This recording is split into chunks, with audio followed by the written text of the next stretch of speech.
We're off. Hi, I'm Drea. I am doing a workshop with Barb Apple at Barb Apple's Horseplay Ranch, April 27th through 29th in Yelm, Washington. And I'm going to talk to you a little bit today about one of the things you can expect to experience if you come to the workshop with Barb and I. She's an expert natural horsemanship clinician and has been doing it for decades. And I am absolutely passionate about herd dynamics, behavior, and relationship first as it applies to our life with our human relationships, and for this relationship, or this clinic, specifically how it applies to our relationship with our horse. This is Annie. This is one of the mares in my herd. I want to talk to you a little bit today about confidence and fear and how that affects our relationship with our horse.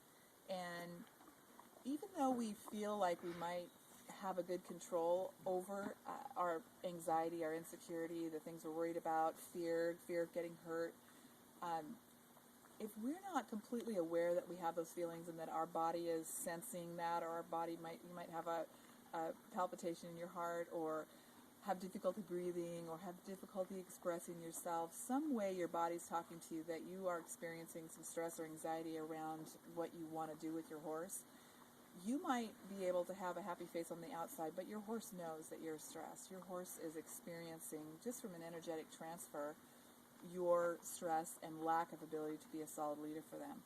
And they have an amazing ability to compensate for us in that way, but they also sometimes can't compensate. And that's where we oftentimes find ourselves getting into trouble with our horse, either having something happen that scares us, or having something happen that scares them, and not knowing what to do about that, and not knowing how to get ourselves back to a grounded, centered place of making choices versus reacting. And that's really at the base of confidence and fear.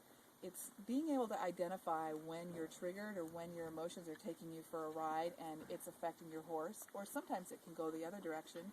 Your horse may be feeling anxious and you're going to feel that. Can you identify that's what's happening and find a center, be able to breathe, be able to make solid choices on how to get through that versus reacting and have it end up being an even more scary situation? So that's one of the things that you can experience with Barb and I at the clinic.